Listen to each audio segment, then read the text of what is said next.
Boa tarde a todos os presentes. Declaro aberta a 15ª reunião ordinária da Comissão Especial destinada a proferir parecer ao projeto de lei número 6.025 de 2005 do Senado Federal e apensados que tratam do Código de Processo Civil.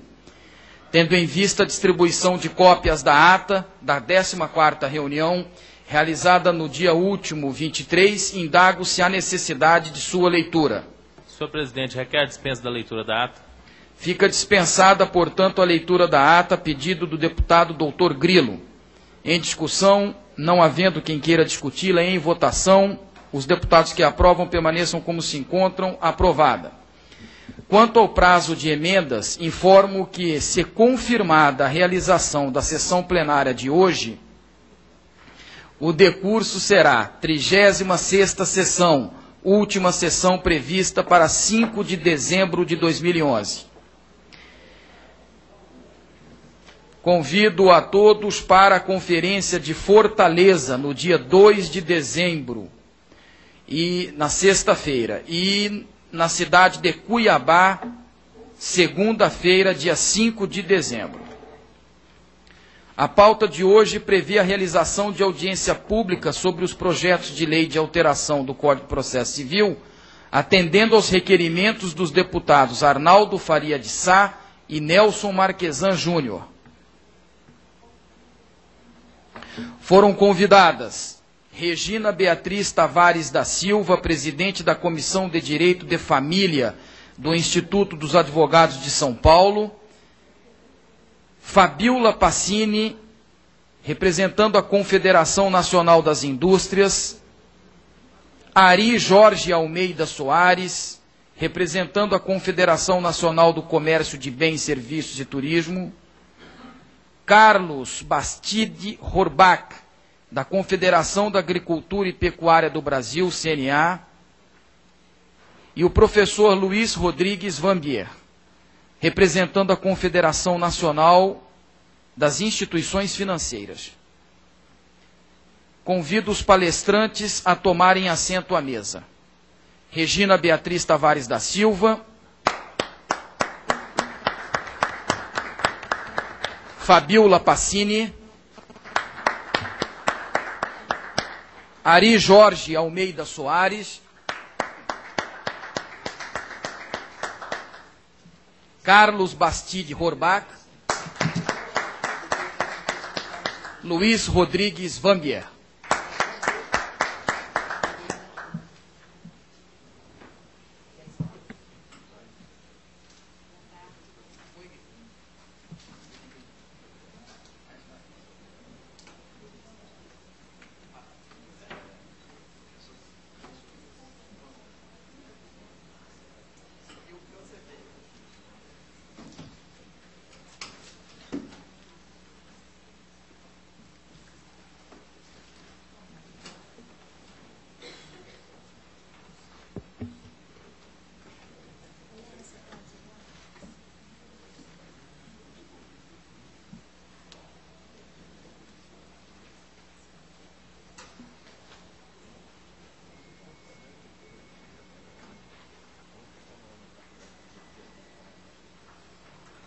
O prazo regimental é de 20 minutos para cada expositor.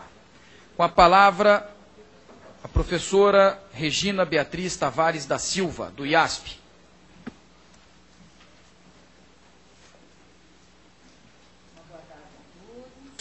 Muito obrigada. Uma boa tarde a todos. Quero cumprimentar o excelentíssimo senhor presidente, deputado Fábio Tradi.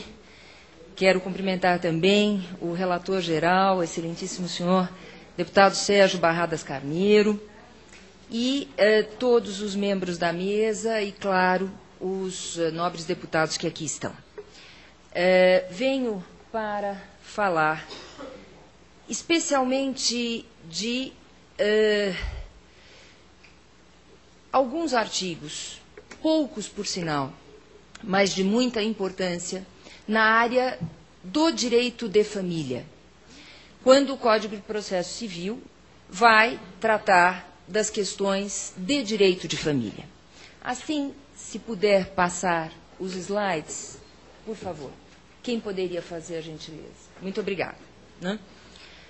Assim, conforme súmula, conforme resumo já apresentado, né? E que eu faço questão de também passar aqui aos membros da nossa mesa.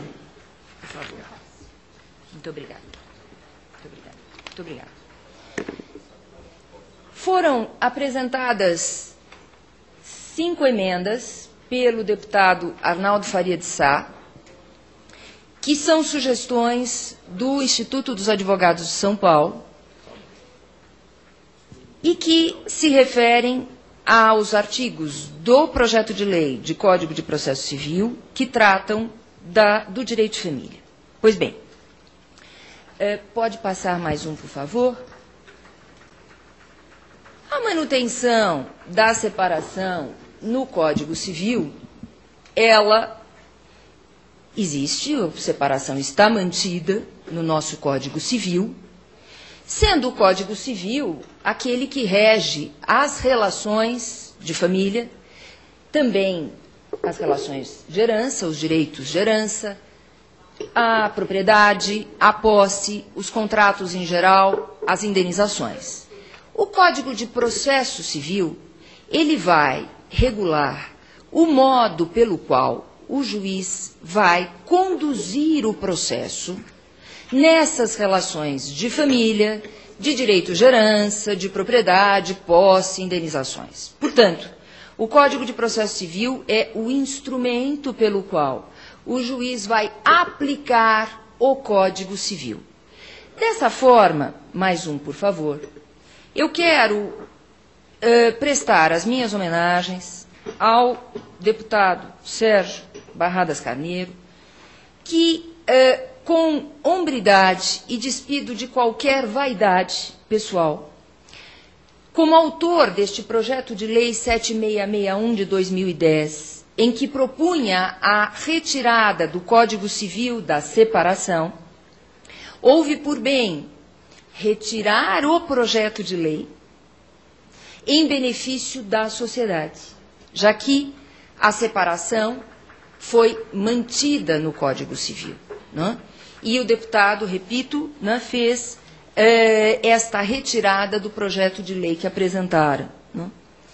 Essa questão, portanto, se volta em toda a nossa exposição a manutenção ou não da separação no Código de Processo Civil e no projeto de lei de novo Código de Processo Civil. Essa questão, ela tem ligação com a Emenda Constitucional 66 de 2010. Esta Emenda Constitucional modificou a redação do artigo 226, parágrafo 6º da Lei Maior, eliminando os prazos para o divórcio. As redações estão ali na tela, a redação anterior estabelecia prazos para o divórcio, a redação atual eliminou os prazos para o divórcio. Mais um, por favor. Então, vamos primeiro examinar o impacto desta emenda constitucional na legislação infraconstitucional, que é dela que estamos falando. Este impacto é relativo. Por quê? Porque o artigo 226, parágrafo 6º, é uma regra formalmente constitucional e não materialmente constitucional. Por outras palavras, a Constituição Federal nunca regulou as espécies de dissolução do casamento. A Constituição Federal introduziu ali, nos idos, né, distantes da emenda em relação à Constituição Federal de 75, a emenda 77, introduziu o divórcio para trazer o princípio da dissolubilidade do casamento. E assim, a Constituição de 1988 manteve o princípio da dissolubilidade do casamento e por isso faz referência ao divórcio. Mas isso não tem o significado de que a Constituição seja materialmente, né, no plano material, regule a dissolução do casamento.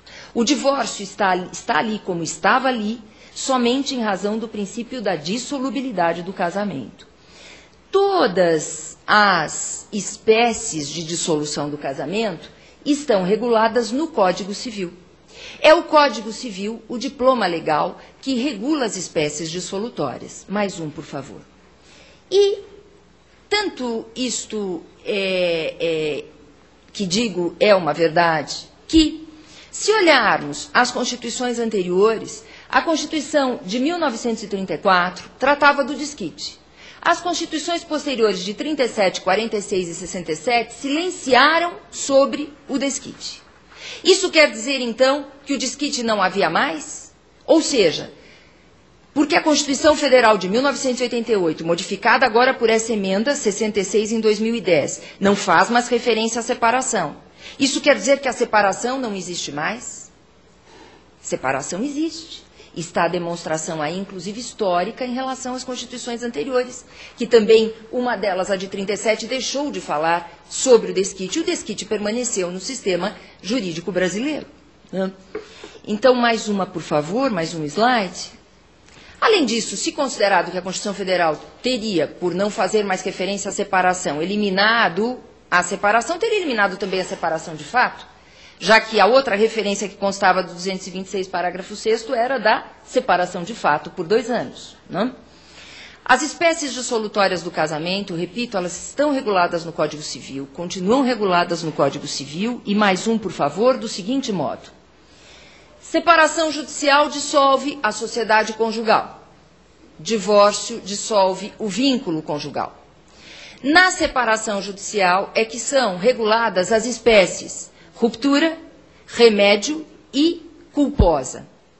A espécie ruptura é pela mera impossibilidade da vida em comum.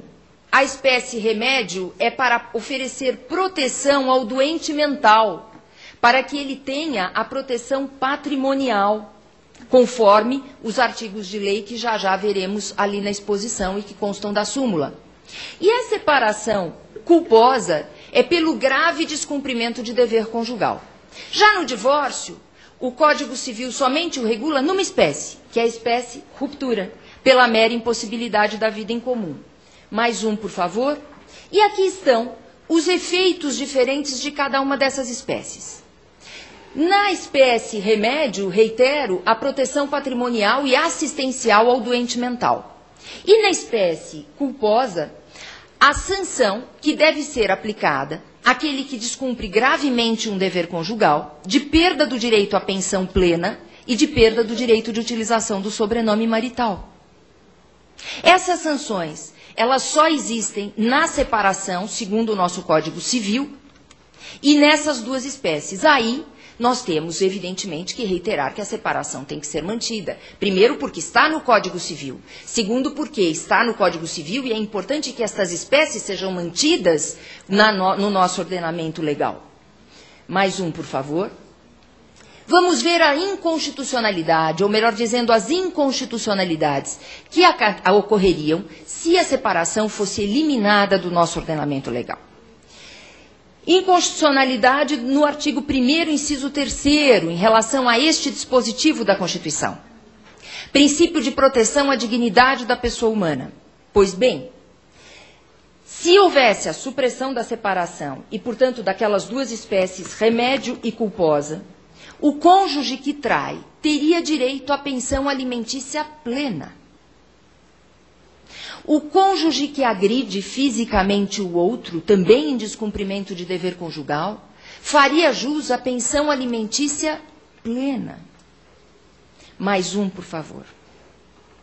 Não param por aí as inconstitucionalidades, já que aquilo, obviamente, significa violação ao princípio da dignidade da pessoa humana, do cônjuge traído, do cônjuge desrespeitado na sua integridade física, na sua integridade moral, inclusive com prática de violência doméstica. Artigo 5º caput, incisos 3º e 10º, que estabelecem os direitos fundamentais à vida, à integridade física, à honra, à integridade psíquica. Pois bem, também ocorreria violação a esses direitos fundamentais pela eliminação da separação e das espécies, tanto remédio quanto culposa, já que, do mesmo modo, o cônjuge que sofre uma agressão física, inclusive com risco de vida, ou mesmo a sua integridade física, teria que pagar pensão alimentícia plena a quem o agrediu? Mais um, por favor. Outra inconstitucionalidade. Artigo 226 caput e 226 parágrafo 8º.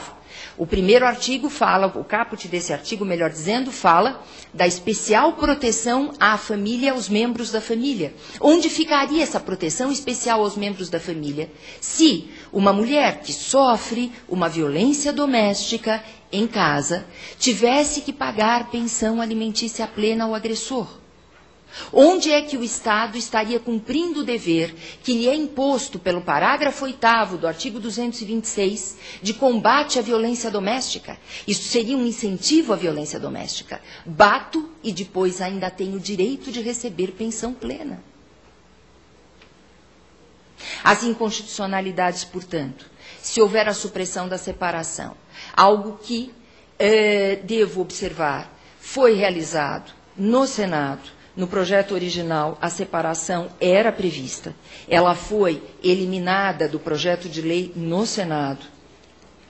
Esta separação, a separação, melhor dizendo, precisa retornar ao projeto de lei. E é esse o contexto das emendas 9 a 14, apresentadas pelo nobre deputado Arnaldo Faria de Sá. Pois bem,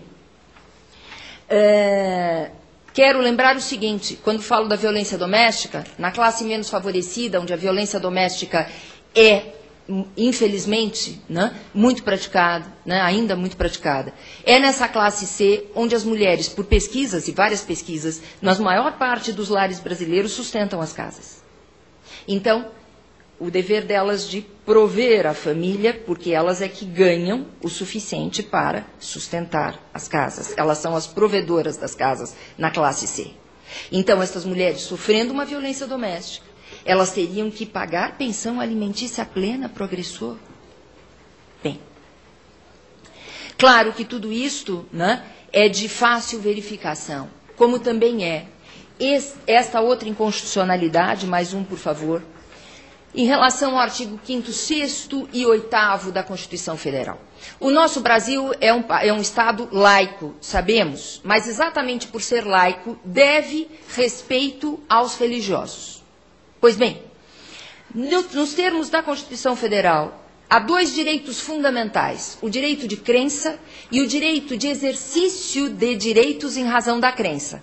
São os dois direitos fundamentais previstos no artigo 5º, incisos 6º e 8º.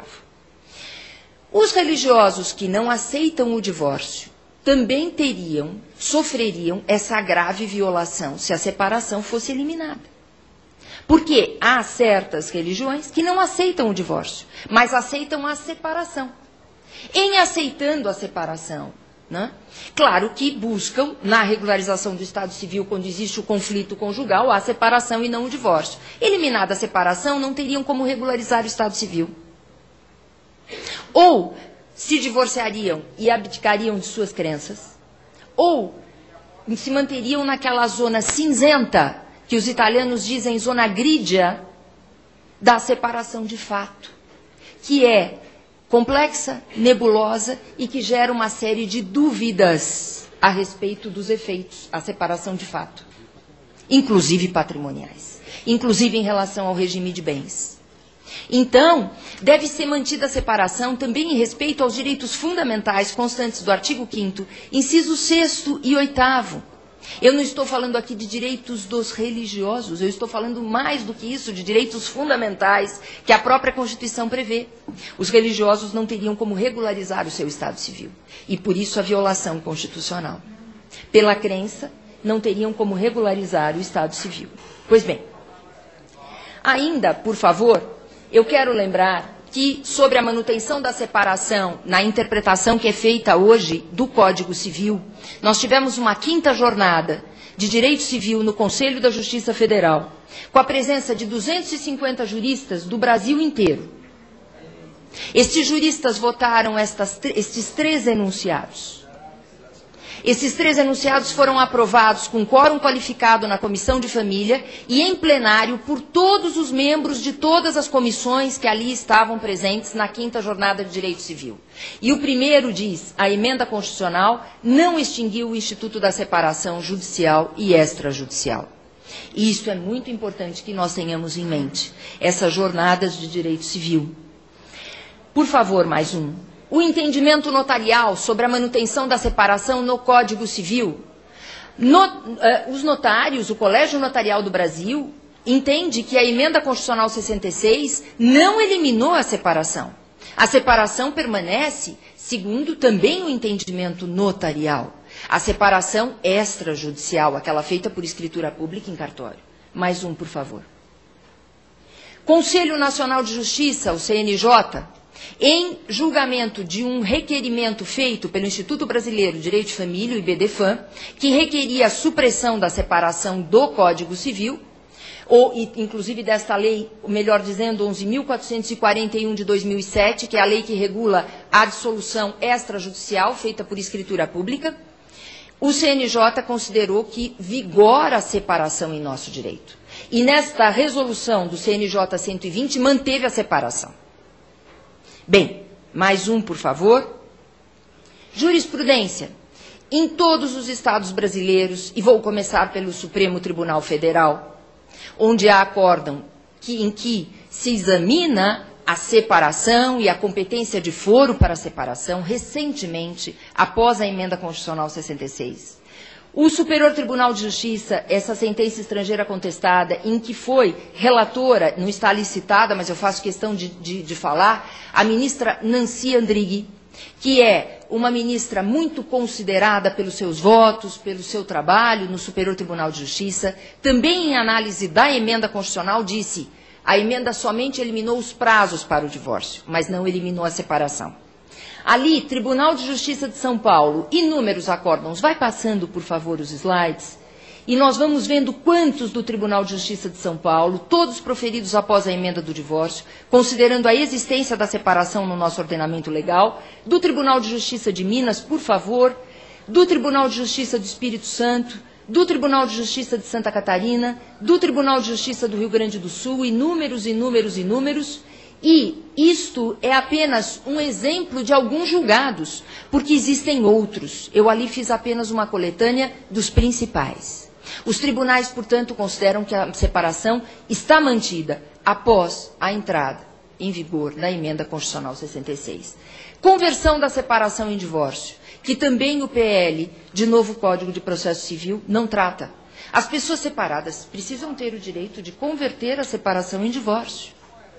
E este projeto de lei, na redação do Senado, deputado, eliminou, né, a conversão de separação em divórcio. É indispensável, porque não pode haver um vácuo. As pessoas não podem, separadas, irem para um divórcio direto, precisam passar pelo sistema conversivo para quê? Em proteção dos próprios cônjuges, dos filhos e de terceiros, né, pelos direitos que já tinham na separação. E daí a conversão. Mais um, por favor. Celeridade. A busca, né, deste novo projeto de Código de Processo Civil é a celeridade.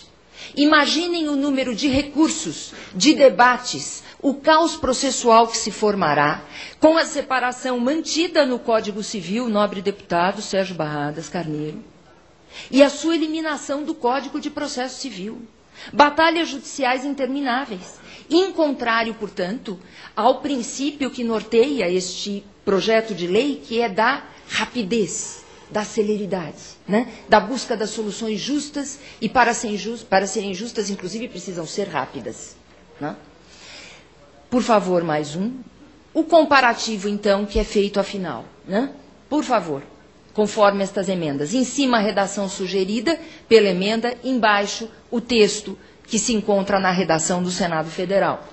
Ali o acréscimo na regra sobre competência de foro e o acréscimo da separação judicial e da conversão da separação em divórcio. Ali, mais um acréscimo dentro da minha exposição. Há uma modificação também na redação, né, que é proposta por essa emenda número 9, de que se faça referência ao local em que o genitor tiver o filho em sua companhia, e não a guarda, porque nem sempre a guarda está regularizada para que se firme a competência.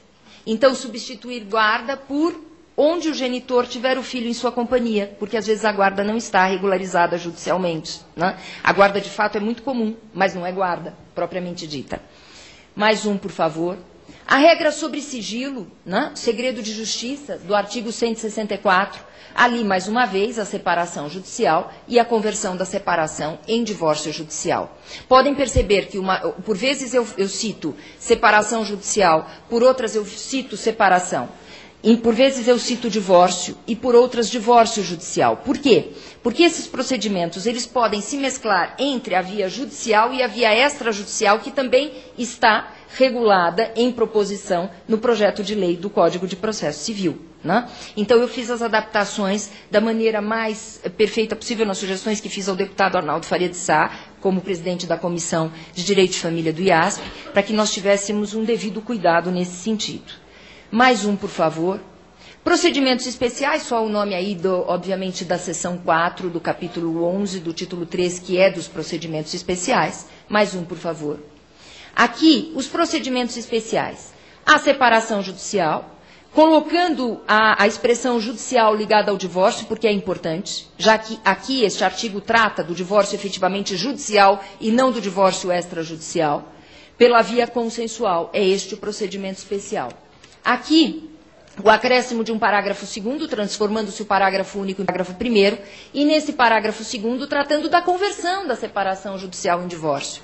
Porque a conversão da separação judicial em divórcio, ela tem um procedimento específico, que não é exatamente o mesmo da separação judicial consensual e do divórcio judicial consensual. Por quê? Porque ali nós temos uma separação que o antecedeu.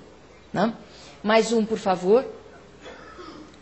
E, obviamente, voltando só um instantinho, isto, ali no parágrafo 2º, sempre a expressão, desde que respeitados os direitos dos cônjuges ou ex-cônjuges e os direitos dos filhos e de terceiros. Podem modificar as disposições quando fazem a conversão? Podem, mas desde que respeitados os direitos dos cônjuges, dos filhos e de terceiros. É essa a nossa sugestão. Mais um, por favor. Artigo 697, a redação do PL na redação do Senado. Mais um, por favor, porque ali não cabia num único slide. 698. Né? 698 também o acréscimo no parágrafo 1º da separação judicial, que trata do procedimento, quando o juiz recebe a petição, como é que ele deve proceder com a dissolução do casamento, separação judicial, divórcio judicial. E uma modificação importante. O projeto de lei, deputado Sérgio Barradas, nobres deputados, ele prevê que, uma vez que as partes não compareçam na audiência, o processo seja extinto. As pessoas já pagaram as taxas, as custas. Vão ter que pagar novamente se, por exemplo, um ficou doente, não pôde comparecer, ou, enfim, resolveu pensar mais um pouquinho para ver se vai no mês seguinte fazer a homologação. Né? Não tem cabimento isto. Né? A devolução da taxa judiciária é sempre um processo muito difícil, muito moroso. E extinção de processo não dá nem direito à devolução da taxa. Bem, então eu proponho, o juiz mandará autuar a petição, se não houver o comparecimento, e os documentos, e arquivar o processo, que é exatamente como dispõe o Código de Processo Civil atual, que manda simplesmente arquivar, mas não extinguir o processo, que pode ser retomado a qualquer tempo pelas partes que já tiveram um custo em relação à taxa judiciária. Né? Mais um, por favor. Ali é a redação atual, que fala, como eu disse, no final, o juiz extinguirá o feito e mandará arquivar o processo. Né? Mais um, por favor. Aqui, 699. A separação, a conversão da separação em divórcio e o divórcio, claro, né? E a extinção de união estável, não havendo filhos menores ou incapazes, pode ser feita por escritura pública. Esse é o artigo que regula a dissolução extrajudicial, aquela por escritura pública, acrescentando-se, portanto, a separação e a conversão da separação em divórcio. Essa sugestão feita nesta emenda número 12. Pois não. Pode ir mais um, terminamos. Pois bem, não sei quanto tempo me resta, deputado, não quero cansar também os presentes. Né? Muito obrigada. Muito obrigada. Quero agradecer muito a atenção de todos e peço, né, a devida atenção a essas emendas 9 a 14, propostas pelo deputado Arnaldo Faria de Sá. Muito obrigada, deputado.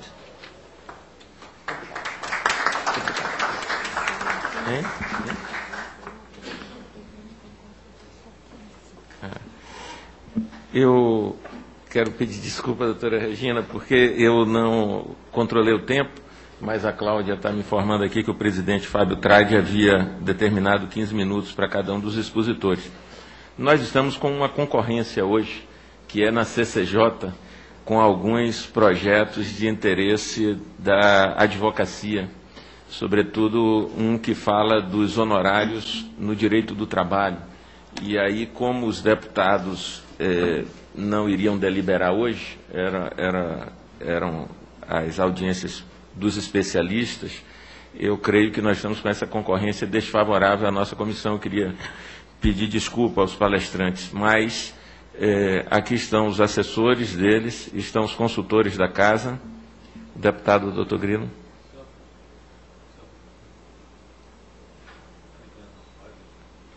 Bate aí nesse vidro. Senhor presidente, Eu que aperto esse aqui? gostaria só de chamar a atenção que não é uma questão só dos honorários, é uma questão até do nosso país, que hoje está em votação na CCJ um projeto para providenciar o repatriamento de divisas encaminhadas para o exterior. Então, acho que é um projeto de importância nacional. Então, Exato. Obrigado, deputado, pelo complemento. De fato, a esse outro projeto também, dentre outros, né, mas esses dois chamam mais a atenção. Mas a audiência está sendo gravada, né, está ao vivo pela TV Câmara, pela internet, para todo o Brasil. E, obviamente, que a fala dos especialistas nos assuntos aqui tratados vão fazer parte do histórico do trabalho da comissão. O nosso relatório incorpora, né, esse histórico aqui, o que foi debatido. A comissão recebeu um pedido da senadora Cátia Abreu, que o doutor Carlos Batiste tem um evento com ela logo em seguida, então me pediu que lhe passasse logo a palavra para que pudesse liberá-lo em seguida.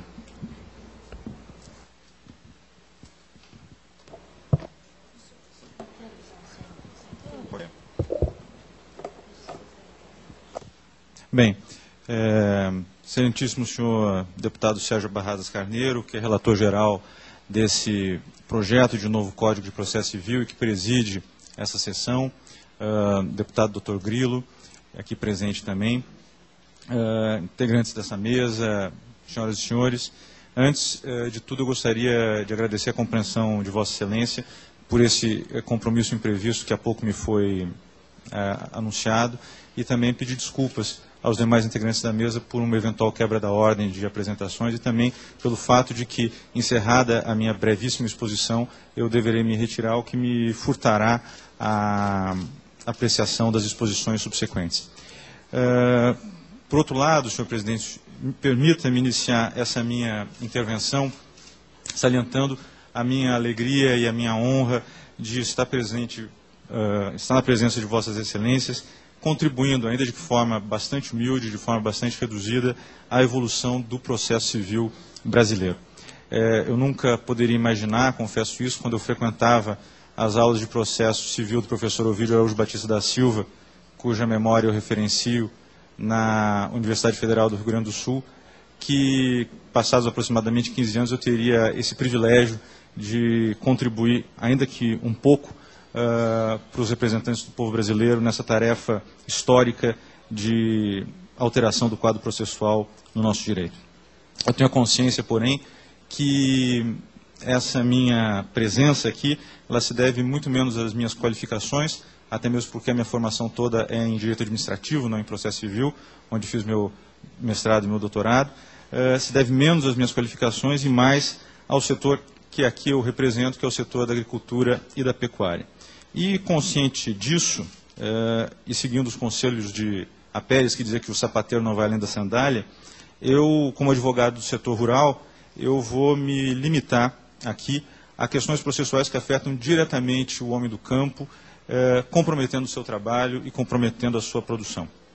O setor agropecuário, que é responsável por uma parcela considerável do PIB brasileiro, é responsável pela geração de uma grande parcela dos empregos que existem no país, precisa, para o seu pleno desenvolvimento, de terra fértil, de clima adequado, de insumos apropriados, mas também precisa de segurança jurídica.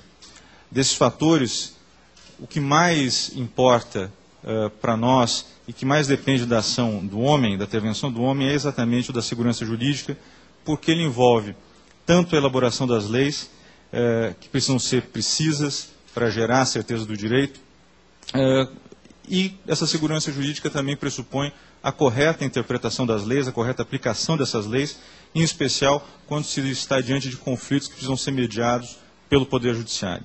Então, nesse quadro, em que a segurança jurídica de que se necessita passa pela elaboração de boas leis e pela aplicação correta dessas boas leis, a tarefa dessa comissão se apresenta, de fato, como fundamental.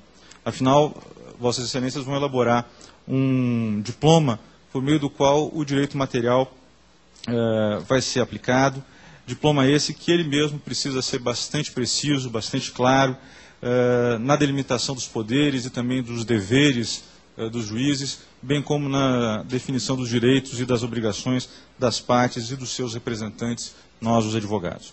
Por outro lado, senhor presidente, a CNA, há muito, ela está atenta para a questão da segurança jurídica.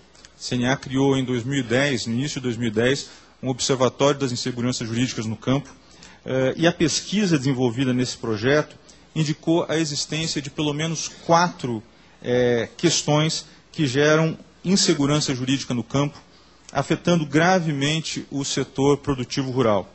Essas questões são as invasões de terra, as questões das demarcações de áreas indígenas e quilombolas, a questão da constituição de unidades de conservação ambientais e a imprecisão da legislação trabalhista. Dessas 4, somente a última, a das relações trabalhistas, não acarreta disputas que sejam disciplinadas pelo Código de Processo Civil. Todas as outras, porém, acabam sempre sendo objeto de demandas judiciais, cuja otimização se impõe na busca da celeridade processual e na busca também da defesa máxima de direitos fundamentais que são relacionados a essas demandas. Em especial, o direito à propriedade, o direito à liberdade do trabalho, o direito à segurança, o direito à inviolabilidade do domicílio, sim, porque a grande maioria dos produtores trabalha e reside nas suas propriedades ou posses rurais, tudo isso tendo como pano de fundo o princípio maior que orienta o ordenamento jurídico brasileiro, que é o princípio da dignidade da pessoa humana, que está inscrito no artigo 6º do projeto como um dos princípios regentes do novo Código de Processo Civil.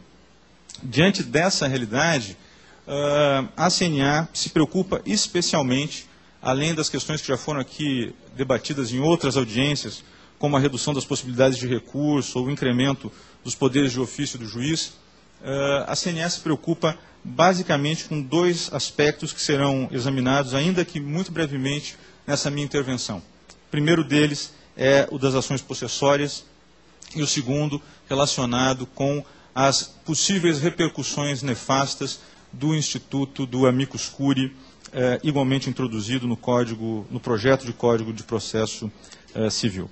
No primeiro aspecto, o aspecto das possessórias, desde logo tranquiliza o setor a redação atual do texto, que na verdade adapta dispositivos do Código de 1973 às novas nomenclaturas e às novas tipologias que constam do projeto.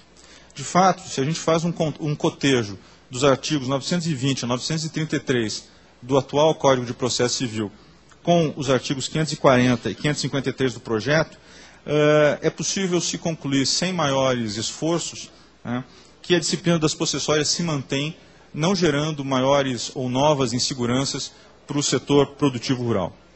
Entretanto, ante a apresentação de algumas emendas aqui na comissão sobre esse tema, impõe-se à CNA a apresentação de alguns argumentos que reforçam a posição do setor rural na defesa da segurança jurídica e dos direitos fundamentais que há pouco citei e que são, para nós, de extrema importância. Inicialmente, pode ser mencionada a emenda 319, que inclui um novo inciso ao artigo 156 do projeto, determinando a notificação e a atuação do Ministério Público nos conflitos coletivos de posse, exatamente para que o Ministério Público defenda os interesses de pessoas vulneráveis ou de baixa renda. Deixando de lado a necessidade ou não dessa notificação, simplesmente se deve lembrar que a defesa das populações de baixa renda é competência das defensorias públicas e não do Ministério Público, o que atua, na verdade, na defesa da coletividade, cujos interesses nem sempre se confundem, ao contrário do que pressupõe a emenda, com os interesses das populações de baixa renda. Ademais, a emenda 321 propõe a redução do prazo de ano e dia para a formalização das possessórias no rito especial, tal como previsto no artigo 544 do projeto, para meros 30 dias. Além de acarretar uma enorme insegurança, tendo em vista a exiguidade do prazo, essa proposta contraria, na verdade, uma mais do que sedimentada tradição do direito brasileiro. Depois, a emenda 322, ela pretende incluir a prova da função social da propriedade entre os requisitos para o ajuizamento de ações possessórias, incluindo aí um novo inciso no artigo 547 do projeto. A nosso ver, essa medida, com devido respeito, ela não encontra respaldo na própria lógica do ordenamento processual brasileiro. Isso porque o fundamento da ação, nesses casos, é a posse. O que se exige numa possessória é a demonstração da posse, que é um fato, e não do direito de propriedade, cujo exercício, sim, é condicionado por uma função social. A única coisa que se deve perquirir, portanto, numa ação possessória é, repito, a existência da posse, sendo que esse elemento fático não pode ser qualificado por caracteres próprios de um conceito jurídico, como é o conceito de propriedade e o seu conceito de função social. A emenda, portanto, ela acaba por propor uma introdução de um elemento completamente estranho às demandas possessórias, configurando, portanto, uma grave atecnia. Ainda nesse tema das possessórias, merecem atenção, senhor presidente, as emendas 323 e 554, que pretendem ressuscitar, no âmbito do projeto de Código de Processo Civil, algumas polêmicas propostas do combatido Plano Nacional de Direitos Humanos, o PNDH 3. Naquele documento havia a previsão de instituição de uma audiência prévia de conciliação entre o esbulhador e o esbulhado, somente após o que poderia ser examinada a liminar pleiteada pelo autor da possessória. Ou seja, o juiz somente poderia deferir uma liminar numa ação possessória após a tentativa de conciliação do esbulhado com os seus esbulhadores ou com o seu esbulhador. As mencionadas emendas, a emenda 323 e 454, elas estabelecem a necessidade dessa audiência prévia e vão além. Elas exigem a presença física do juiz no local do conflito como pré-requisito para o deferimento, ou melhor, para a apreciação da medida liminar. As duas medidas propostas por essas emendas, com o devido respeito, são juridicamente questionáveis. De início, o CPC viria a dar um status de parte processual legítima àqueles que, de acordo com a regra do Código Penal, são criminosos, os esbulhadores. Sendo o ordenamento um todo coerente, não se pode, logicamente, conceber que no âmbito do processo civil se apresente como legítimo aquele que penalmente é ilegítimo. Além disso, a tutela jurisdicional nesses casos deve ser a mais célere possível, pois o esbulhado se vê afetado, como já mencionei há pouco, em direitos fundamentais, como a propriedade, a liberdade de trabalho, até mesmo a inviolabilidade do domicílio, tendo em vista a comum situação de trabalho e moradia na mesma propriedade rural. E esses elementos todos se relacionam com a própria subsistência do produtor rural. Por outro lado, ao exigir a presença física do juiz no local do conflito como pressuposto para o deferimento da medida cautelar, a emenda 545 parece desconhecer, com todo respeito, a realidade continental do Brasil e a escassez de pessoal do Poder Judiciário. Aprovada a proposição da emenda, haveria verdadeiros juízes itinerantes, que viveriam circulando os locais de conflito pelo país afora, e isso, sem dúvida alguma, geraria uma tremenda demora na prestação jurisdicional, o que é contrário, de maneira evidente, aos pressupostos do projeto de Código Civil, de Código de Processo Civil, que ora se analisa. Por todas essas razões, senhores deputados, espera a CNA que essas emendas sejam rejeitadas e, como eu disse, em nome da celeridade e de modo a se evitar verdadeiros tumultos processuais. Nessa mesma linha de se evitar tumultos processuais, em ações das mais variadas naturezas, a CNA está extremamente preocupada com o artigo relativo ao amicus curiae, que tem a seguinte redação. O juiz ou o relator, considerando a relevância da matéria, a especificidade do tema, objeto da demanda ou a repercussão social da lide, poderá, por despacho irrecorrível de ofício ou a requerimento das partes, solicitar ou admitir a manifestação de pessoa natural, órgão ou entidade especializada, no prazo de 10 dias da sua intimação. Parágrafo único. A intervenção de que trata o caput não importa a alteração de competência, nem autoriza a interposição de recurso. Pois bem, em qualquer ação, portanto, o juiz poderá definir, se aprovado o texto, a manifestação de pessoas naturais ou entidades que se apresentem como interessadas no feito. Aprovado esse texto, toda ação individual terá a possibilidade de ser convertida numa verdadeira ação coletiva com a participação ampla dos mais variados atores processuais. Para utilizar alguns exemplos do setor rural, senhores deputados, em cada ação fundiária, nós teríamos a possibilidade de intervenção de entidades como o MST, como a Comissão Pastoral da Terra. Em ações como tratando do meio ambiente, teríamos intervenção das mais variadas ONGs. Em toda ação contra a demarcação de terra indígena, teríamos as intervenções dos órgãos indigenistas e dos conselhos, enfim, e das ONGs que protegem as diferentes comunidades indígenas no país. Em outros setores, essa ameaça é igualmente real.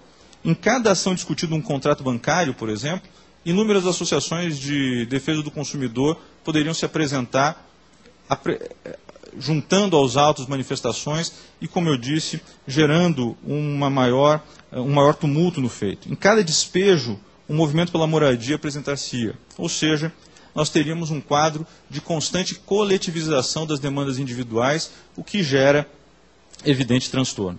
Alguns dirão que isso gera uma democratização do processo, né? Mas, na verdade, configura-se aí um campo aberto para que possa se imiscuir a procrastinação processual, tornando mera promessa a celeridade que é tão cara ao projeto que ora está em exame nesta casa.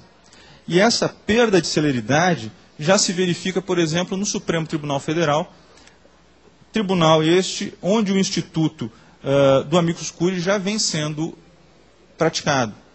Algumas ações diretas de inconstitucionalidade, por exemplo, contam com mais de 100 amicus curiae, que, enfim, apresentam inúmeras manifestações, tornando os autos extremamente volumosos, o que acarreta uma dificuldade evidente no julgamento dessas ações que deveriam ser apreciadas no menor prazo de tempo, uma vez que dispõem sobre importantes interesses para a nação brasileira. Essa intervenção dos amicus curiae, a nosso ver, ela deveria ser restrita no projeto. O projeto deveria colocar algumas limitações às possibilidades de apresentação de manifestações por parte de amicus curiae. Poderia ser, por exemplo, restrita a tribunais superiores ou aqueles processos que seguem um rito processual diferenciado, como por conta de sua natureza repetitiva, por exemplo, ou até mesmo as próprias ações coletivas, como ações civis públicas, onde há essa abertura aos interesses da coletividade. Sendo rapidamente esses os aspectos que a CNA gostaria de levantar, eu agradeço muitíssimo a atenção de todos e peço mais uma vez desculpas pelo fato de necessitar de me ausentar antes das demais exposições, o que muito me deixa insatisfeito, mas, enfim, é um dever que se me impõe. Muito obrigado.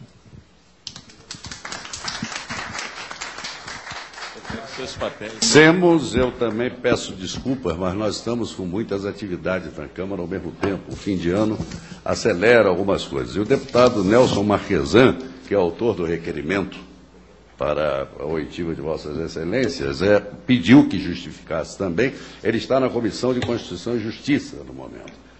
Temos uma pauta muito polêmica que está sendo submetida à Comissão de Constituição e Justiça. Assim como daqui a pouco também eu tenho que ir para a reunião de líderes e tem a palavra o deputado Arnaldo Faria de Sá, senão ele briga comigo. É que aí já é outro pedido.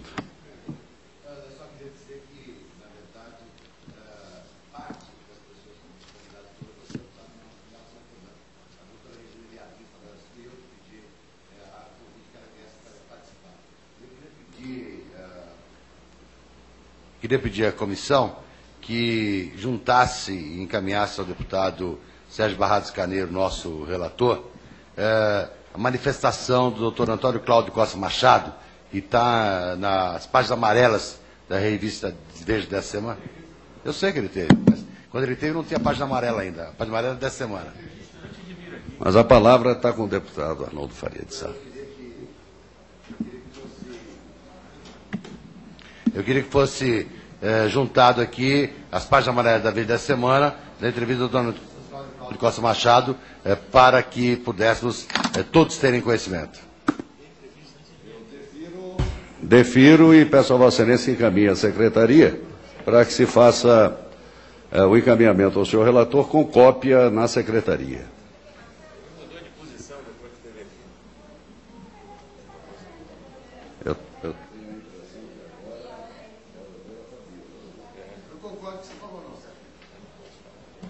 Vossa Excelência poderão conversar depois. Agora tem a palavra a doutora Fabiola Pazini.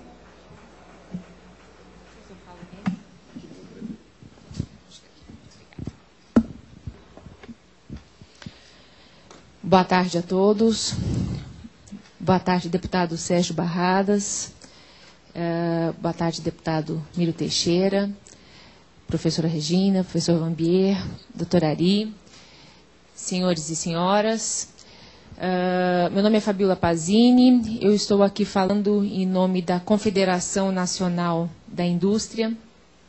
E, primeiramente, eu gostaria de elogiar essa iniciativa de franquear a participação do setor produtivo, dos mais vários segmentos, agricultura, indústria, dos bancos, do comércio, na discussão e na construção desse instrumento. Como muito bem destacou o Dr. Roubach, da CNA, para nós, juristas, para nós advogados, imagino eu também, quando estava sentada fazendo minha graduação, jamais imaginei que estaria aqui um dia participando de um processo tão importante para a construção como é do Código de Processo Civil.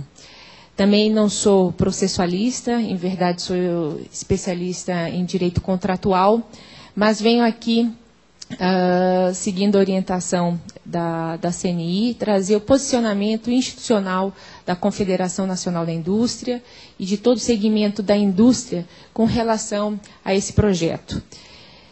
Como disse, é elogiável essa iniciativa de franquear essa possibilidade desse debate. Isso só reforma o caráter democrático dessa comissão.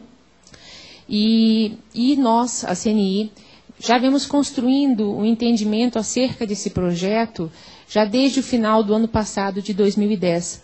Tanto é que, na agenda legislativa, ela já foi objeto da nossa deliberação.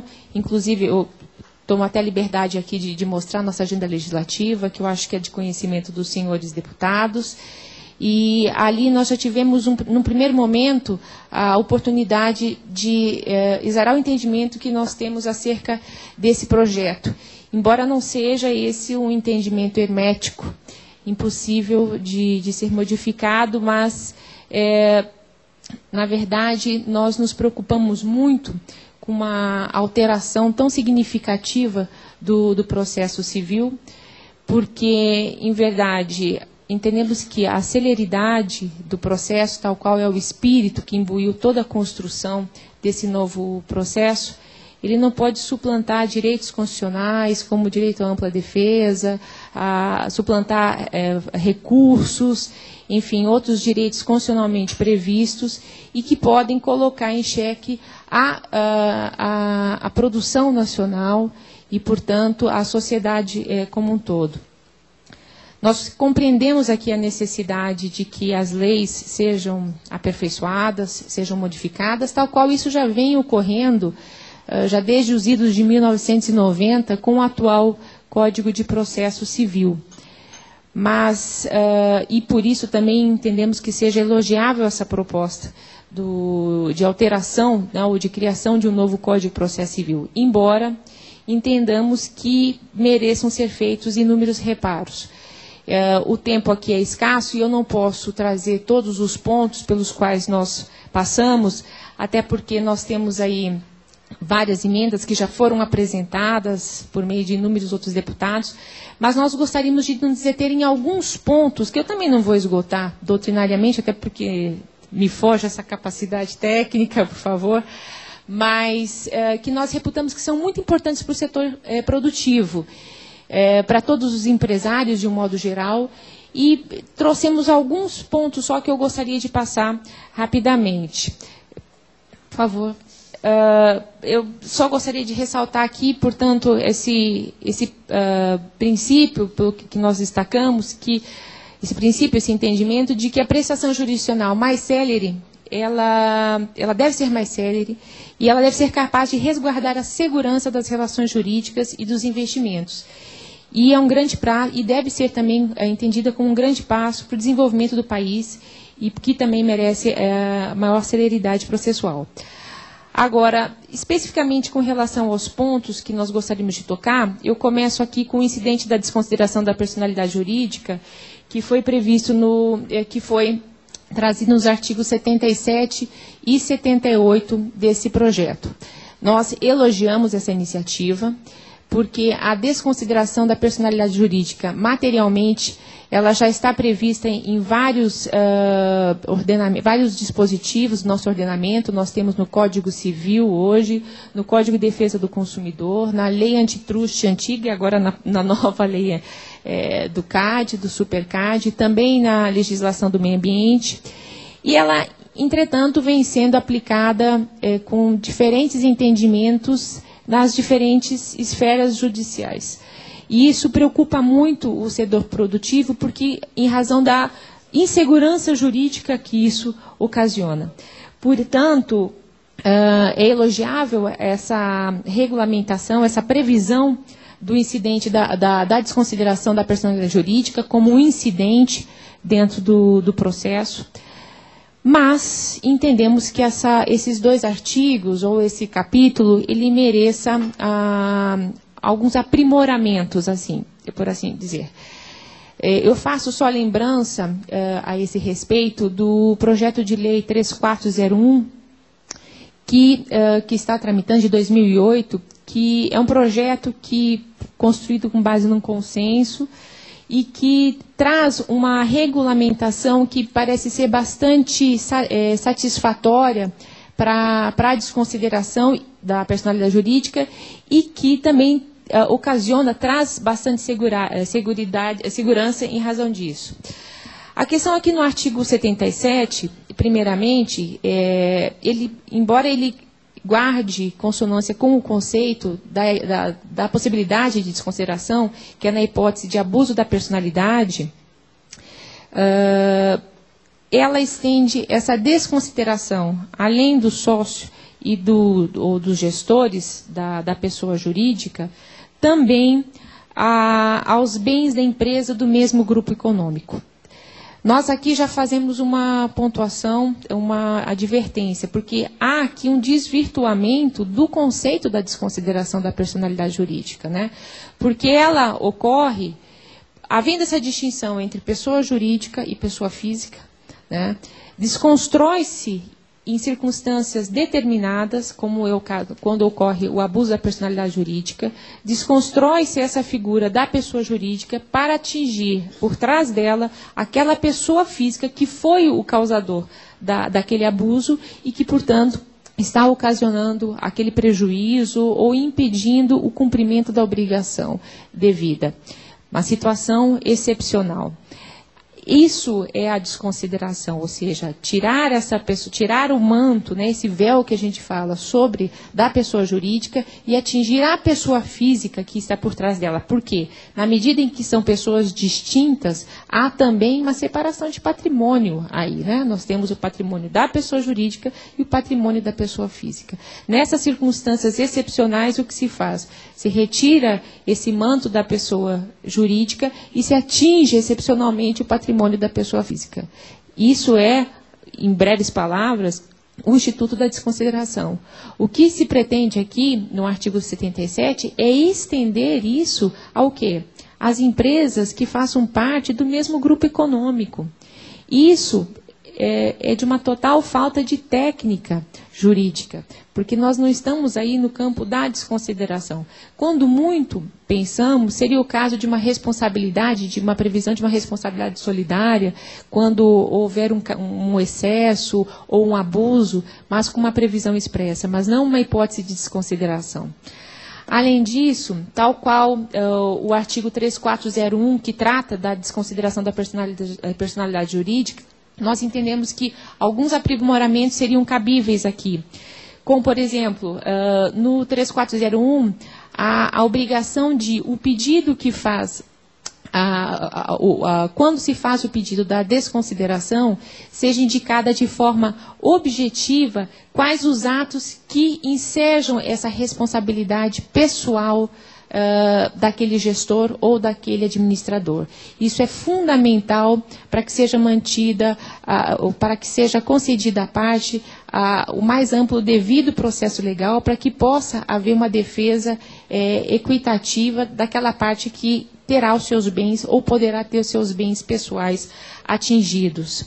Também é importante, entendemos que seja muito importante, uma previsão expressa na lei, no sentido de que a mera inexistência ou insuficiência de patrimônio não autorizaria, no caso, a desconsideração. A desconsideração, ela deve ocorrer não pela insuficiência de patrimônio, mas sim pelo abuso que é feito daquela pessoa jurídica com esse viés de causar prejuízo a terceiros, né?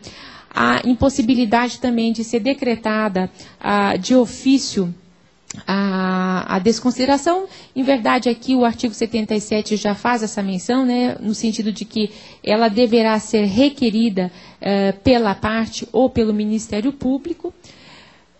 Não pode votar, ainda não fomos ainda. Mais um pouco, pode voltar para o 77. Isso, né?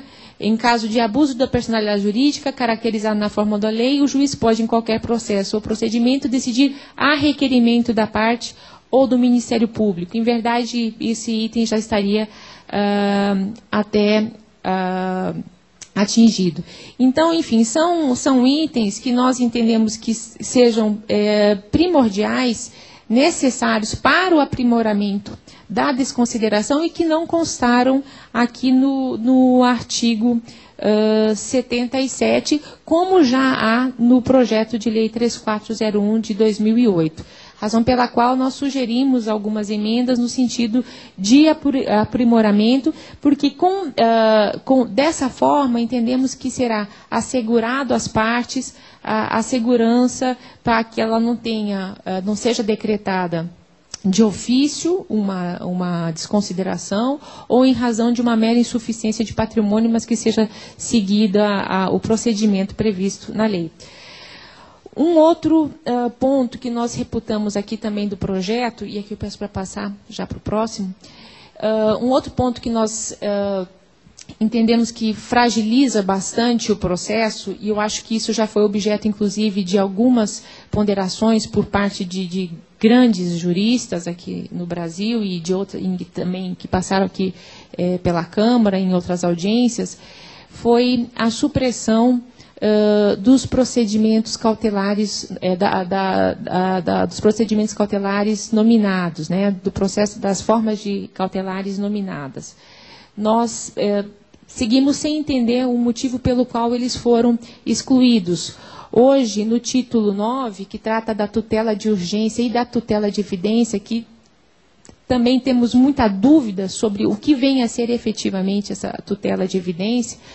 E aqui eu gostaria só de fazer um parênteses antes de tocar mais profundamente nesse tema, é que o processo cautelar já é um instituto já em vigor, imagina, há décadas, né, aqui em nosso país, as cautelares nominadas, também a possibilidade de cautelares inominadas, mas com uma construção jurisprudencial já bastante sedimentada. E antecipação de tutela mesmo, porque se trata de uma alteração que foi introduzida ao CPC em 1994, se eu não estiver enganada, e daí já se vão mais de 15 anos, né, já vão 16 anos. E por conta disso, já houve uma construção jurisprudencial em cima desses institutos que sedimentou bastante a compreensão, a limitação que se deve dar a cada um deles. E nos parece que uma alteração desses institutos, com a criação de novas formas, né, de concessão de medidas urgentes, pode fragilizar tudo isso, porque nós teremos que começar do zero. Nós teremos que entender o que vem a ser a tutela de evidência, né? O que será essa plausibilidade que se fala? Essa plausibilidade é menos ou é mais do que a verossimilhança do direito que é exigido ali no artigo 273 do Código de Processo Civil. Então, nós passaremos e isso, imagine, pulverizado pela compreensão de milhares de magistrados e de partes ao longo desse nosso país, que é sempre repetido, de dimensões continentais, né?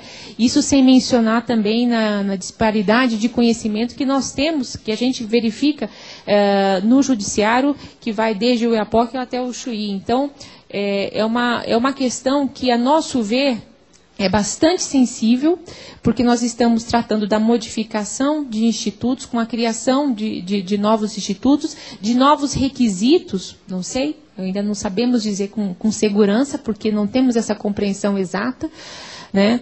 E também nos parece com a flexibilização dos requisitos que deverão ser exigidos para a concessão dessas medidas. Então, esse é um ponto que nós reputamos bastante sensível, esse primeiro ponto. E o segundo também é simplesmente a supressão das cautelares nominadas, que é nosso ver, embora, né, há de se dizer, mas as cautelares nominadas hoje são pouco utilizadas. Eu não sei.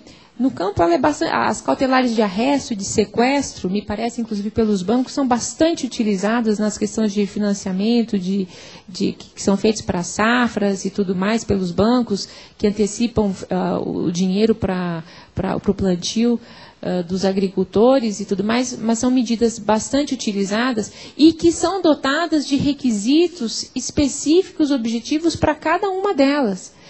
Então, não sei, temos o entendimento de que a supressão das cautelares nominadas e também a modificação do processo, né, dessas tutelas com essa tutela de urgência e de evidência, são pontos bastante sensíveis, razão pela qual nós nos manifestamos no primeiro momento pela manutenção do processo cautelar e da antecipação de tutela, tal qual ela está prevista hoje no nosso Código de Processo Civil vigente. E, por fim, e aqui eu peço para ela passar um pouquinho mais para frente, pode passar mais? Isso, eu já vou concluir, isso, eu já estou concluindo rapidamente. Mais um pouco, por favor, mais a próxima. O incidente de demandas repetitivas. Esse também é um assunto que também entendemos bastante sensível. Primeiramente, pela forma como ele foi posto aqui no projeto, no artigo 930, onde possibilita que o incidente, que será um incidente, né, pela compreensão que tivemos, será formado um instrumento, porque ele poderá ser instaurado mediante ofício ou petição, então vai se formar um novo instrumento num tribunal estadual. E aqui, só fazendo antes um parênteses, nós tivemos recentemente uma alteração do Código de Processo Civil, que foi com a introdução nos artigos 543B e 543C do Código de Processo Civil, me falhou agora a memória aqui, da repercussão geral, exatamente. E são formas muito recentes e cuja jurisprudência ainda está labutando e fazendo uma consultação em cima desses institutos. Mas, de qualquer forma, são formas de julgamento que terá uma consequência em efeito dominó, que partem do Superior Tribunal de Justiça, do STJ e do Supremo. E aqui, da forma como foi colocado o incidente nesse projeto, isso será instaurado em tribunais estaduais. Então, imaginem, pelo procedimento que foi colocado aqui, que, havendo uma possibilidade de uma controvérsia com potencial de gerar relevante multiplicação de processos, isso poderá ocasionar a instauração de um incidente de demandas repetitivas num estado qualquer, não vou mencionar qual seria o estado, num estado qualquer.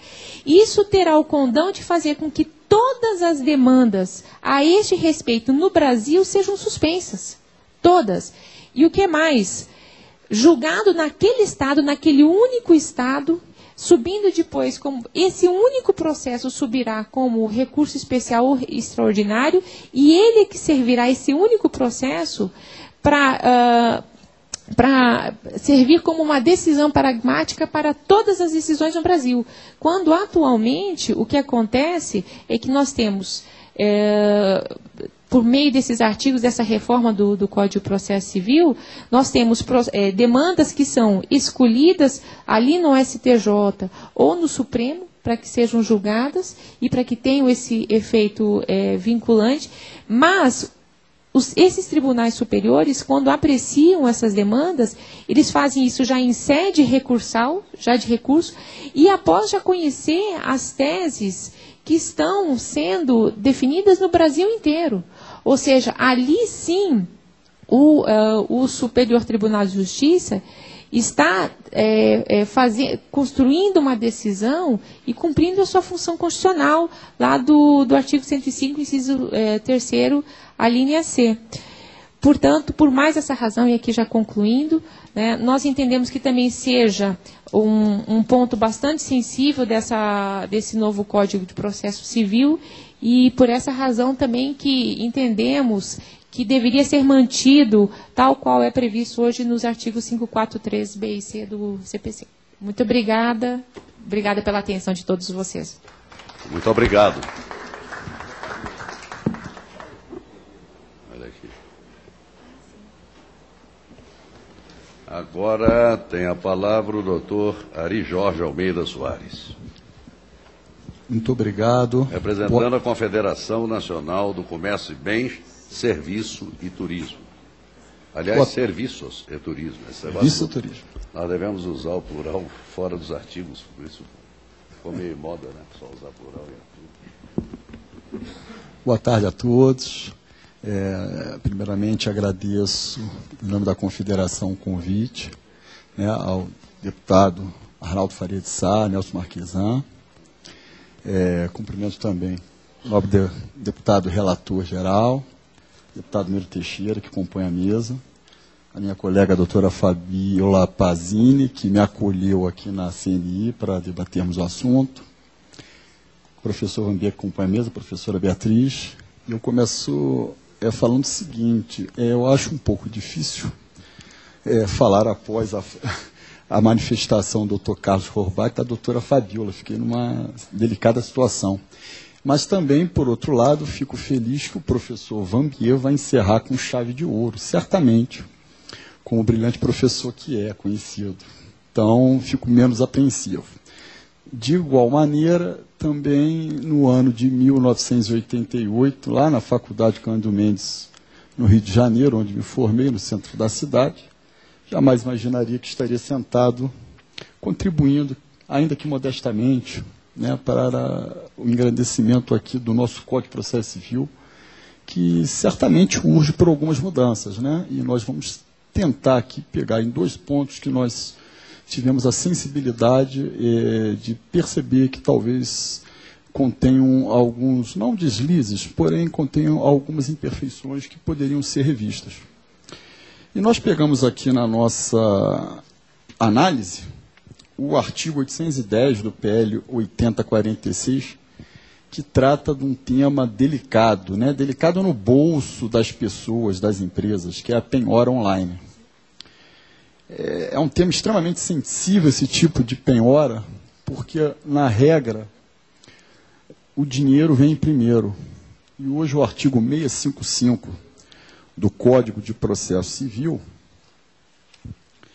ele diz que, 655A, perdão, ele diz que existe a possibilidade de ser feita a penhora online através do sistema financeiro, bastante que o juiz acione, né, lá do seu gabinete, o sistema Bacenjude, que todos nós conhecemos, né, os operadores de direito, e certamente os membros da comissão também já devem ter ouvido isso. E ele efetiva, de fato, a penhora nos autos, seja uma pessoa física, seja uma empresa. A preocupação toda, vamos deixar um pouco não só a pessoa jurídica, mas também outras preocupações fora disso. A preocupação toda qual é? É que na atual redação do PL, do jeito que está feita, 810 e parágrafo, nós temos o prazo, deixa eu ficar aqui, nós temos o prazo de 24 horas a contar da resposta de ofício para o juiz determinar o cancelamento de eventual disponibilidade excessiva, o que deverá ser cumprido pela instituição financeira em igual prazo. Na redação atual do CPC não consta nem prazo para que tal medida seja tomada. Hoje nós temos na prática, no dia a dia forense, casos, deputado, em que demoram até 30 dias para liberar o excesso dessa penhora, principalmente nos grandes tribunais de justiça das grandes capitais. E isso gera transtorno, não só para as pessoas físicas, como também para as empresas. No nosso universo, no segmento comércio, bem, serviço e turismo, os senhores devem ter conhecimento, cerca de 80% a 90% dessas empresas são micro e pequenas empresas. Elas não têm um capital de giro que possam efetivamente esperar 24 horas, ou até mesmo 10, 15, 20 dias, para liberar eletronicamente, já que o sistema é online, né, a verba penhorada em excesso. Esse é o primeiro ponto, né, o prazo de 24 horas. O segundo ponto, que é o parágrafo 3º, aqui incumbe ao executado no prazo de 5 dias comprovar que as quantias indisponibilizadas são impenhoráveis, não há problema. E o item 2º fala que ainda remanesce indisponibilidade excessiva de ativos financeiros. Bom, analisando, obviamente, nós observamos que seria talvez prudente, e acho que já consta até alguma emenda, deputado, não me recordo, seria prudente que lá no parágrafo 1º do artigo 810, ao invés de termos talvez o prazo de 24 horas, talvez seja o juiz de ofício determinará imediatamente após o recebimento da resposta o cancelamento de eventual disponibilidade excessiva, o que deve ser cumprido pela instituição financeira de igual maneira. Por que imediatamente? Vou trazer um exemplo. Hoje nós entramos no metrô, estamos na Barca, no Rio de Janeiro, estamos no ônibus, estamos nos nossos carros com motoristas, ficamos online o tempo todo nos Blackberries. A informação é instantânea. E eu não sei se o prazo de 24 horas, o microempresário, por exemplo, vai ter como arrumar 10, 15, 20 mil reais para pagar os seus funcionários, para recolher um tributo, sem os encargos de mora. Então, pensamos que esse prazo de 24 horas poderia ser abolido numa eventual reanálise, né, desse projeto. Uma outra sugestão também, um outro problema que nos aflige, o tempo, né, do parágrafo 4º desse artigo 810, né, a redação aqui do PL diz o seguinte: acolhida qualquer das arguições dos incisos 1º e 2º do parágrafo 3º, que são as quantias impenhoráveis ou a indisponibilidade remanescente excessiva de ativos financeiros, o juiz determinará o cancelamento de eventual disponibilidade excessiva, o que deverá ser cumprido pela instituição financeira em 24 horas. Passou o prazo de 24 horas para a instituição financeira, né? E aí ficamos aguardando o prazo imediato do magistrado. Talvez seria uma sugestão, no parágrafo 4º, uma redação do tipo: acolhida qualquer das arguições dos incisos 1º e 2º do parágrafo 3º, o juiz determinará imediatamente, por meio de sistema eletrônico gerido pela autoridade supervisora do Sistema Financeiro Nacional, que ele tem acesso, obviamente, o cancelamento de eventual indisponibilidade excessiva, o que deverá ser cumprido pela instituição financeira logo após o recebimento da transmissão de ordem de cancelamento enviada pelo juiz. Nós pensamos, basicamente, que ficando online, porque hoje é online, né? Nós todos trabalhamos online, o magistrado trabalha online, o secretário do magistrado trabalha online, e de fato, colocando o prazo de 24 horas, 48 horas, nós sabemos que muitas das vezes, a grande maioria das vezes, os prazos não são cumpridos pelo acúmulo de serviço que tem. Não é maldade, não é porque não quer trabalhar, é efetivamente acúmulo. É absolutamente impossível uma vara civil no estado do Rio de Janeiro, com um mínimo de 5, 6 mil processos ativos, distribuídos, e que tem um movimento brutal, o magistrado ou seus 3 secretários, que eles têm direito a 3 secretários lá no estado do Rio de Janeiro, poderem dar cumprimento a essas ordens imediatamente. Né? Ou melhor, imediatamente. Quiçá colocar um prazo de 24 horas, ficará na pilha, aguardando ser o próximo. De outra sorte, se continuarmos analisando que cerca de 80% a 90% das empresas no Brasil são micro e pequenas empresas, e que muitas delas, senhores, não têm condição de contratar um advogado para representá-la em processos, correndo alguns processos até mesmo a revelia, porque não tem dinheiro. Quem fará esse requerimento aqui do artigo, do inciso do parágrafo 3º no prazo de 5 dias? Certamente será a própria parte, muitas das vezes. Essa é uma preocupação que, a nosso ver, deveríamos colocar, obviamente, um pouco mais de responsabilidade ao magistrado, não pelo julgamento da demanda, obviamente, sem dúvida nenhuma, mas sim no caso de um aprimoramento da gestão administrativa, né, até forçando as corregedorias locais, estaduais, a tomarem providências nesse sentido. Nós sabemos que hoje já estão em tramitação novos estudos junto ao Banco Central para alterar isso, obviamente, mas a lei poderia vir e aplicar uma palavra imediata e não fixar um prazo, ainda de que seja de 24 ou 48 horas. Essa é uma preocupação, acho que de toda a sociedade, não só de pessoas físicas, mas das jurídicas também. Né? Um outro ponto que nos coube aqui falar é um problema que certamente também deve haver inúmeras emendas, que é o fato da supressão dos efeitos suspensivos dos recursos. Né? Esse é um assunto efetivamente complexo. Oi? É reiterado, né? E isso nos preocupa muito, né? A todos nós, não só os operadores do direito, como a sociedade em geral. E a todos aqueles que são réus ou autores nas demandas, né? Não importa de que lado estejam. Ou que podem vir a ser. Todo mundo. O que diz atualmente, e eu vou me reater, se os senhores me permitem, com relação ao recurso da apelação, que efetivamente é aquele que é o mais sensível, né? É aquele onde, pelo duplo grau de jurisdição,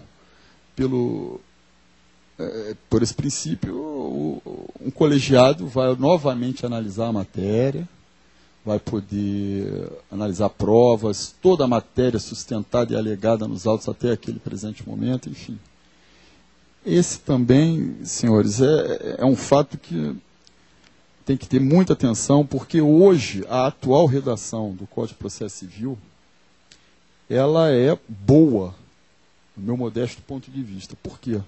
Porque ela atribui o efeito suspensivo ao processo de apelação e excepciona no artigo 520 aqueles que são, digamos assim, abençoados só pelo efeito devolutivo, né?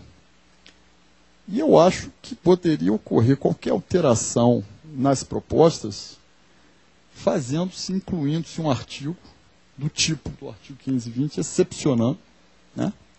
E acrescentando outras ações só que sejam abraçadas pelos recursos, ou pelo efeito, devolutivo. Penso que ficaríamos com uma legislação um pouco mais justa, tendo em vista que nós vamos gerar aqui no artigo 949 do PL, um processinho, como eu estava conversando até com o professor Vambier antes de começar aqui, nós vamos ter um processinho no tribunal. Assim que for publicada a sentença, imagine os senhores, pela redação atual, pelo que eu estou lendo, publicou a sentença hoje, amanhã o vencedor já poderá iniciar a execução. Amanhã. Prepara a planilha de cálculo, distribui, protocola e pede a intimação na pessoa do advogado, como já é feito hoje, pela micro-reforma que teve, e inicia-se o processo de execução. E aí o advogado da outra parte, perdedora, vencida, corre com uma petição para o tribunal, forma, entre aspas, um instrumento de agravo de instrumento, perdoe-me a redundância, e entrega ao tribunal, protocola na segunda instância. Né? E pedindo lá, pelo amor de Deus, olha, eu tenho relevantes fundamentos aqui que vão me causar grave ou difícil reparação do dano. Se o processamento demorar, eu vou ficar com a minha conta na penhora online presa. E outro questionamento, desta vez de outro prisma, pedindo seu efeito suspensivo, quantos milhares de processinhos nós não teremos distribuídos em todos os tribunais do Brasil? Ou seja, imagine, senhores, que essa petição a que se refere aqui o parágrafo 2º, isso é o parágrafo 2º, a petição autônoma, ela vai ter que receber um protocolo, ela vai ter que ter uma distribuição, ela vai tornar prevento Câmara e relator. Já vai formar aí o início de uma apelação. Outro processo, ao qual o processo principal subirá e ficará apensado a esse processinho formado em cada uma das câmaras cíveis, né, e dos tribunais regionais federais e de todos os tribunais do Brasil. Então, nós tememos por esse efeito que vai ser devastador, né, com acúmulo de serviço. Hoje a gestão do Poder Judiciário é uma gestão extremamente complexa, nós sabemos disso, quem opera no direito, CNJ batalhando para dar uma efetividade maior, o Supremo vem trabalhando, o processo eletrônico está chegando, será bem-vindo, mas não podemos abrir mão da realidade. O Brasil não é só Rio de Janeiro, o Brasil não é só São Paulo, o Brasil não é só, né, Rio Grande do Sul. O Brasil tem estados que não têm ainda, obviamente, apesar de ter projetos pilotos em alguns estados já, Roraima, se não me falha a memória, conversamos até ontem, né, família? Roraima ou Rondônia? Não sei, um estado piloto de aplicação do processo eletrônico. Esse é um ponto que nós devemos ficar sensíveis. Primeiro, pelos efeitos da eficácia da sentença imediata, não tendo efeito suspensivo. Segundo, de ordem administrativa operacional, acúmulo de processos nos tribunais.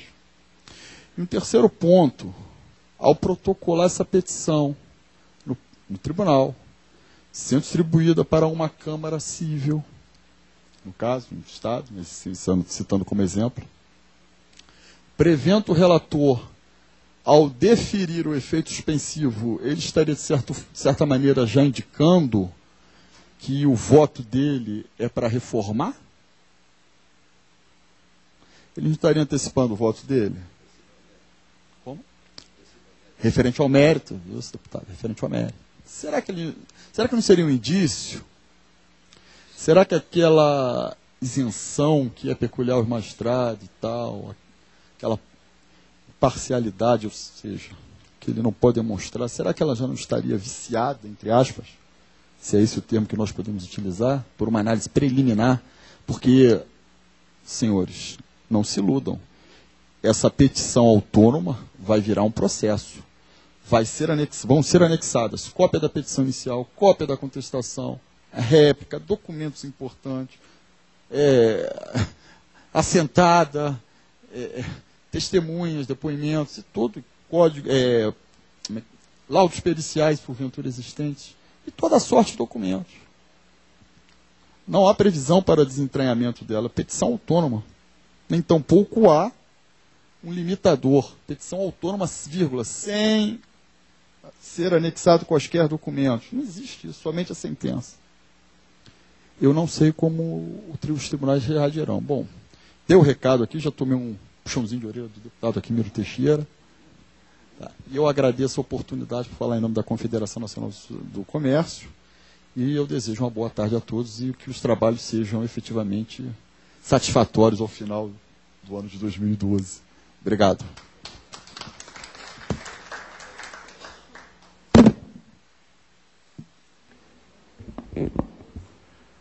Agora, o professor Luiz Rodrigues Vambier, que vem representando a Confederação Nacional das Instituições Financeiras, CNF. Com a palavra. Separa de...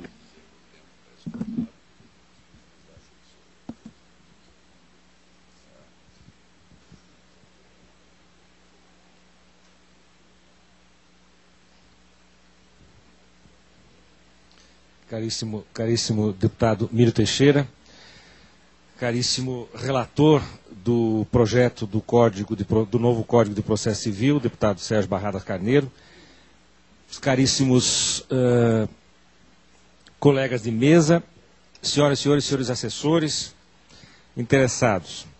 Eu, em primeiro lugar, devo dizer que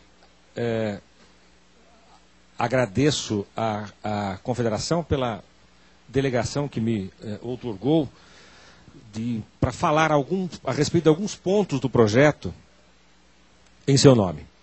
Evidentemente que não consigo, e disse isso à Confederação quando fui instado a aqui estar, não consigo dissociar a figura de quem estuda modestamente processo civil do representante da Confederação. Então, afinamos os instrumentos para que pudesse falar dos pontos que concordo e dos pontos que discordo, aquilo que efetivamente fosse também de interesse da Confederação. Mas eu gostaria de fazer um discurso preliminar, deputado Miro Teixeira, que é para louvar não só a atitude dessa comissão, mas louvar um momento histórico.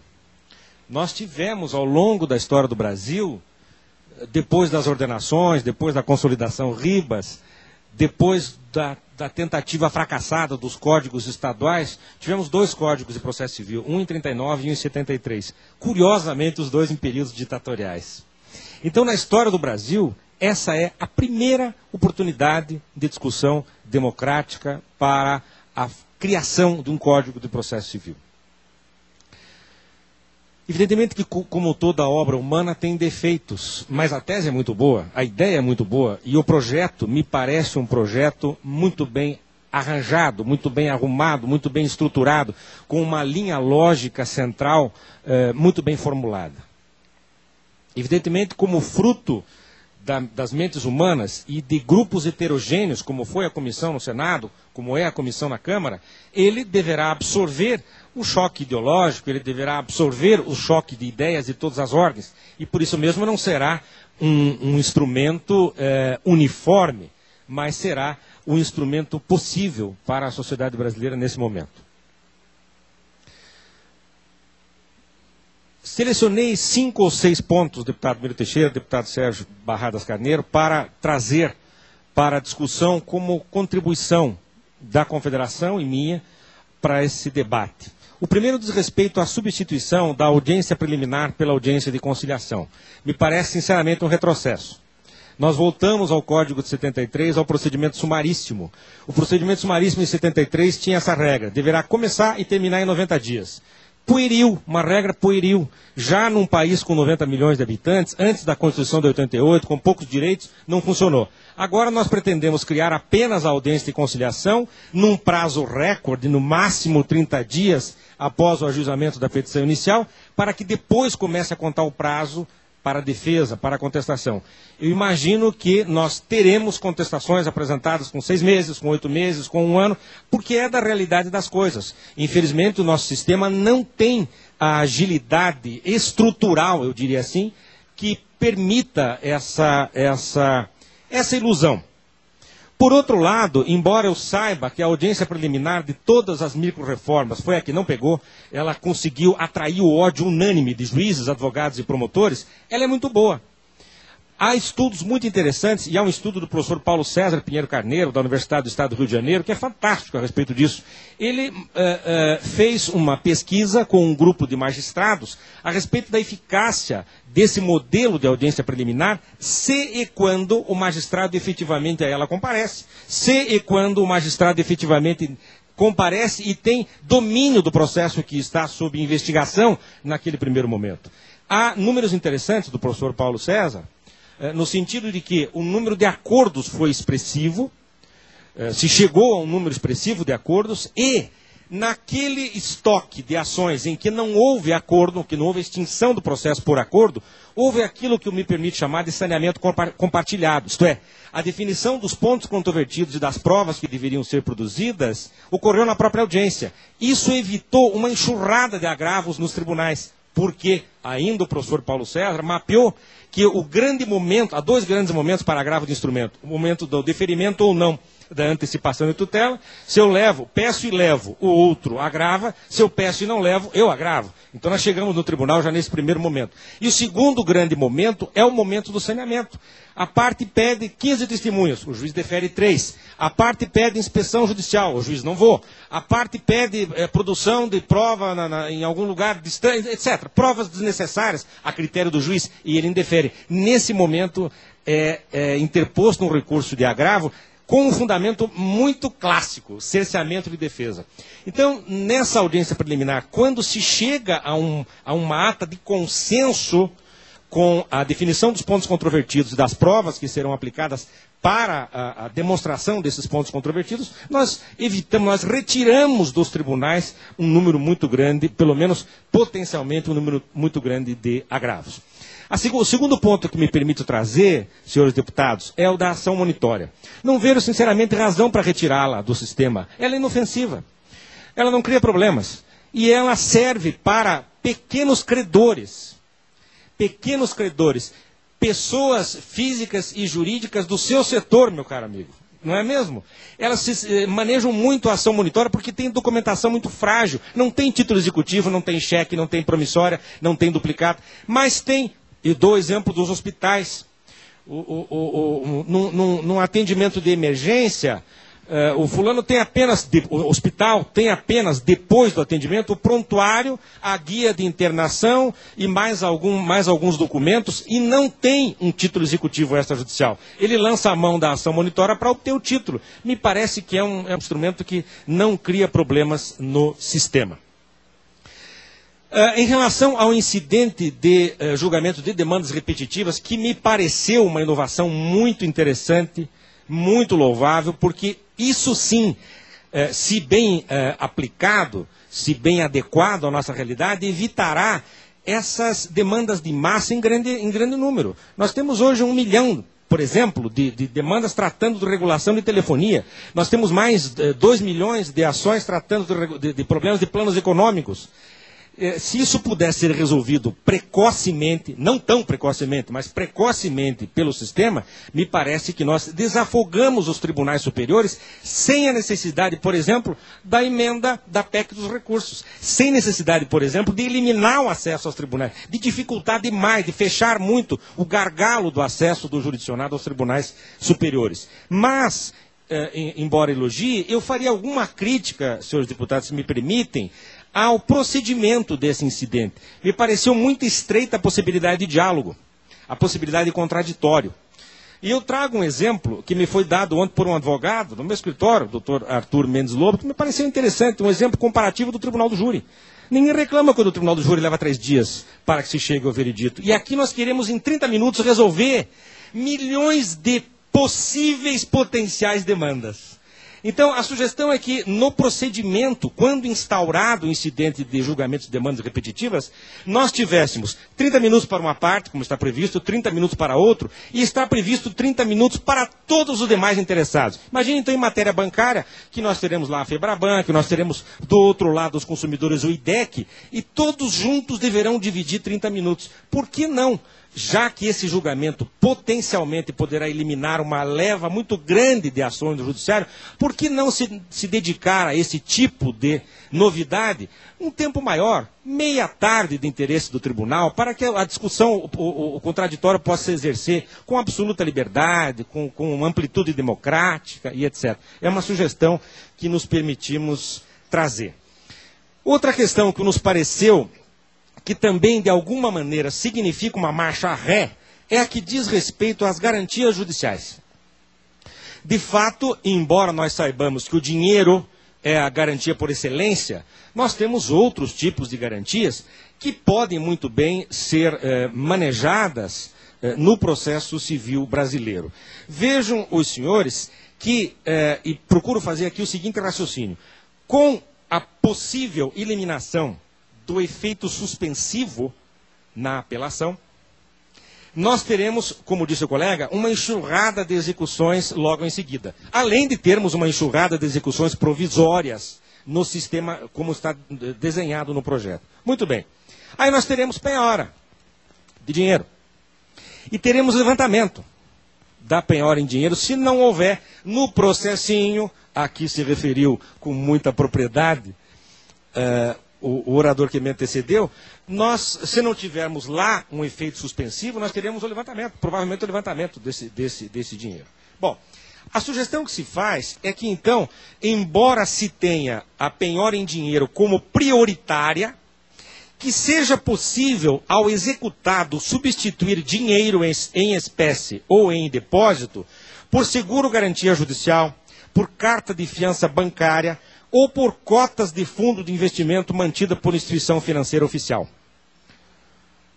Essa me parece que pode ser uma solução apaziguadora, que poderá, inclusive, evitar o excesso de processinhos nos tribunais nesse exato momento, na medida em que a garantia fica sem disponibilidade imediata.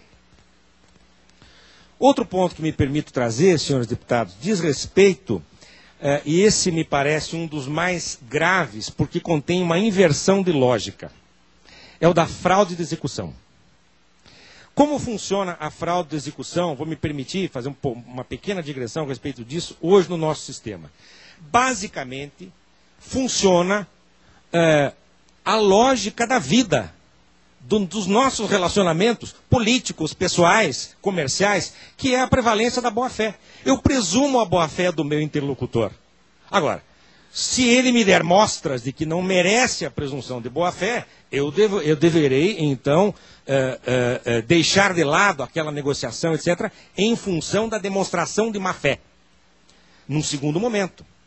Da forma como está previsto no projeto, e me parece que essa previsão do projeto tem alguma coisa a ver com alguns votos, que não são decisões ainda, são alguns votos isolados no Superior Tribunal de Justiça em julgamento de recursos especiais, mas diz no parágrafo único do 749, se eu não estou enganado, que não havendo registro, aquele registro da penhora, que o exequente, para se precaver contra o terceiro de má-fé, ele ao penhorar registra. Registra lá a verba no Detran, ou ele averba no registro imobiliário, que há uma penhora naquela execução. Assim como ele pode averbar o simples ajuizamento, já é previsão do nosso sistema. O simples ajuizamento da execução, ele já pode extrair uma certidão e averbar. Muito bem. Diz então, não havendo registro, o terceiro adquirente tem o ônus da prova de que adotou as cautelas necessárias para a aquisição. Ora, nós passamos então a presumir a má-fé do terceiro adquirente. E ele que terá que provar que não está de má-fé, mas que está de boa-fé. Isso me parece, com o máximo respeito pelos proponentes dessa alteração, que quebra uma lógica histórica, que é a lógica da prevalência da boa-fé. A boa-fé é presumida, a má-fé deve ser comprovada.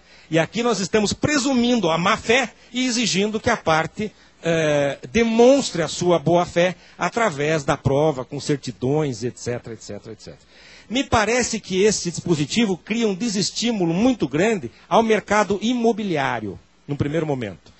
Ao mercado imobiliário. Eu não sei se eu vou dar isso apenas com até com uma sugestão para nossa, para minha, inclusive, reflexão. Não sei se atingiria programas populares como Minha Casa Minha Vida.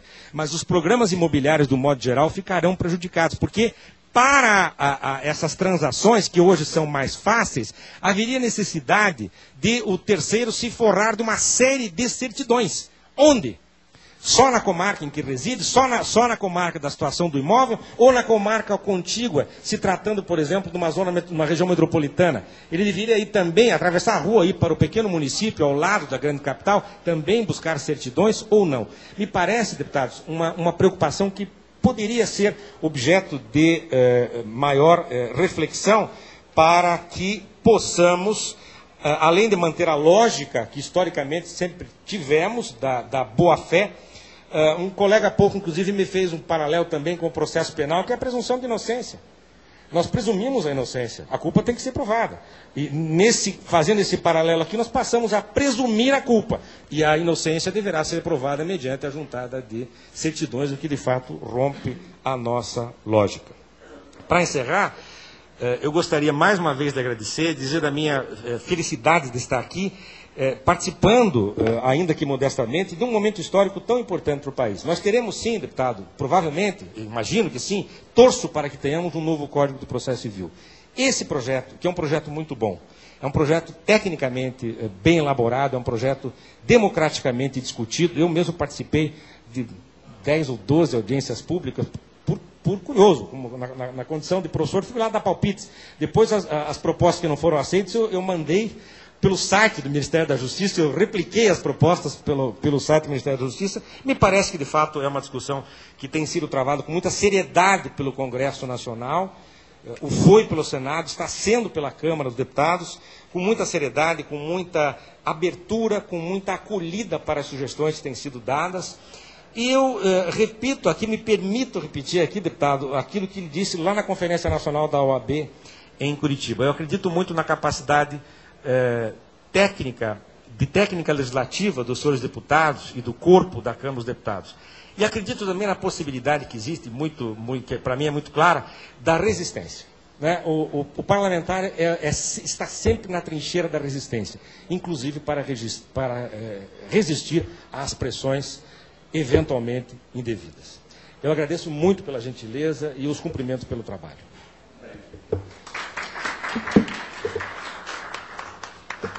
Muito obrigado, professor Wambier. E a propósito de pressões, as democráticas sempre são bem-vindas. E por isso a sua ressalva, as indevidas, essas são repelidas, é verdade. Parabéns, é isso mesmo.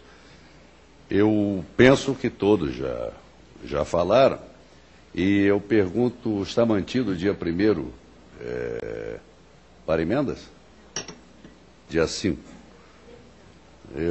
Previsão, porque eu quero submeter ao relator, velho companheiro aqui, a minha impressão da necessidade de mais 20 sessões.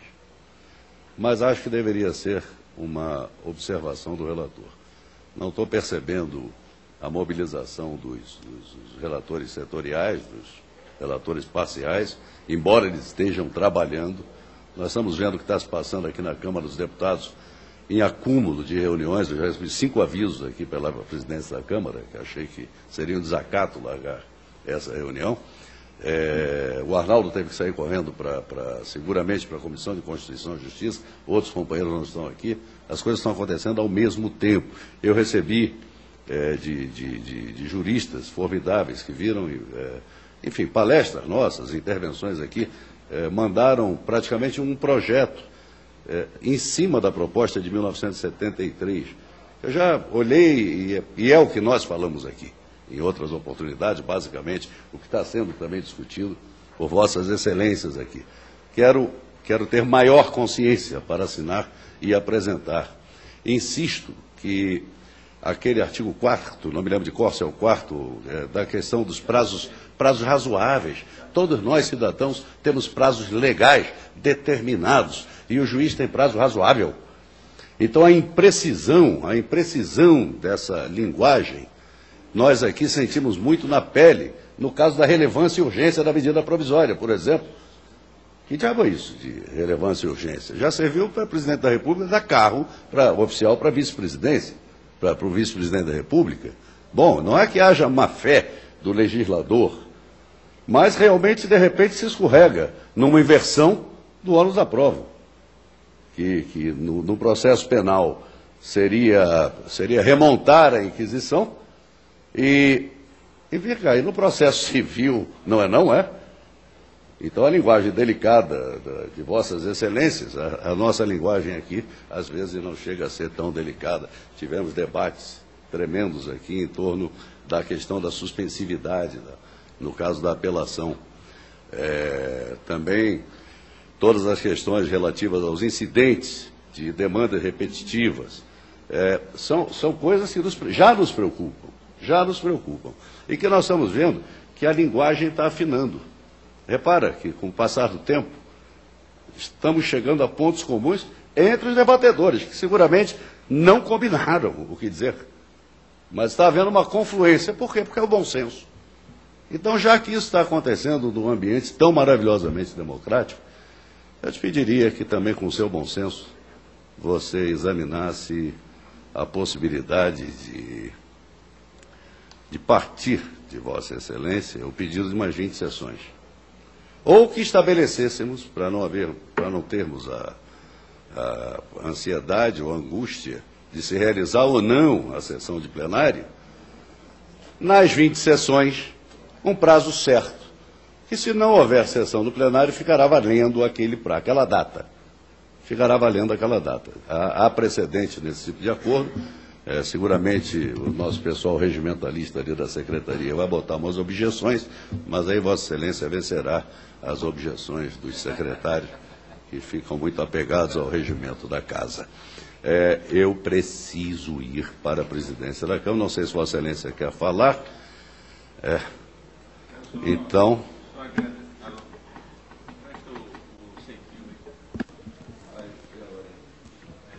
Aqui. Não, o deputado Miro é meu líder. Tudo que ele sugere é, obviamente, levado em conta por mim. Eu queria apenas informá-lo, deputado Miro, que hoje, Cláudia, nós já temos 500 emendas, cerca de 500 emendas. Esse prazo que ela deu do dia 5 é um prazo variável. Ela, na verdade, acredita que seja o dia 8. A gente não tem certeza disso.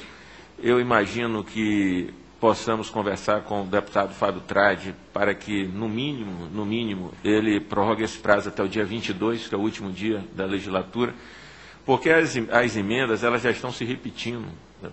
É como Vossa Excelência falou, os próprios palestrantes vêm aqui. Quando o doutor Ari falou aqui dessa suspensão, o efeito suspensivo da apelação, isso aqui, toda sessão, isso aqui é falado. O incidente de demandas repetitivas, da forma com que foi escrito no Senado, já há previsão de que há uma inconstitucionalidade ao tratar no tribunal, já há um consenso de que ela não deve ser preventiva, e sim posterior a decisões já conflitantes. Então, a gente já vai percebendo. Pois não, claro. Eu já ganhei uns 5 minutos para chegar lá na presidência. É que, veja só, o ministro Peluso defende a execução a partir do 2º grau de jurisdição. Então já seria por emenda constitucional. E ele dá a execução, nessa PEC, coloca várias restrições à execução. A execução não fica sendo assim, automática após a decisão do 2º grau, não. Então, para vir para o especial, Não é com facilidade que se vai para a execução direto, não. Mas isso no ambiente de PEC.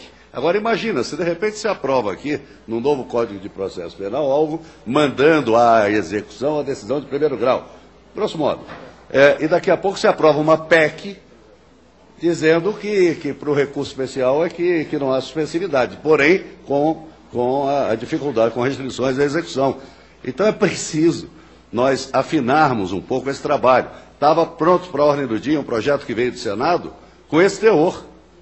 Eu falei hoje com a assessoria da mesa, estou indo lá para a reunião falar, porque de repente nós estamos discutindo aqui e vota-se lá no plenário um projeto que veio do Senado já dizendo isso aí, que a decisão de primeiro grau vai para a execução e daí vai para a sanção do presidente da República, da presidente da República. E aí nós ficamos fazendo o que aqui? Foi desentranhado dos projetos que estavam pensados aqui na comissão. Aliás, quero pedir até a nossa dirigente secretária para falar com o secretário-geral da mesa, falei com ele hoje, para voltar, para pensar novamente aquele projeto. Aquele projeto não pode ser votado, porque ele contraria a instalação dessa própria comissão aqui, porque é um dos pilares desse projeto. É um dos pilares. Então, se vota lá, é melhor dissolver a comissão, não é? Desculpe, a palavra estava com Vossa Excelência, eu fiz apenas uma parte. Eu vou antecipar meus agradecimentos a todos, eu não vou falar mais. Eu vou lá para a presidência. Você não vai falar? Só para agradecer, deputado Miro, aos palestrantes, pela competência, pela qualificação e pela exposição. Nós estivemos o tempo todo ao vivo aqui. Eu me desculpei em nome da comissão pela concorrência com a CCJ, mas vossas senhorias falaram o tempo todo para o Brasil inteiro, tão importante quanto os deputados, afinal de contas era preciso convencê-los. Muito obrigado, deputado. E fica disponível. Então os deputados também acessam, fica disponível aqui na página, na internet. Muito obrigado a todos. Convoco sessão para amanhã, dia 30 de novembro, às 14h30, também aqui no plenário 8. Muito obrigado a todos aí pela presença. Declaro encerrada essa sessão.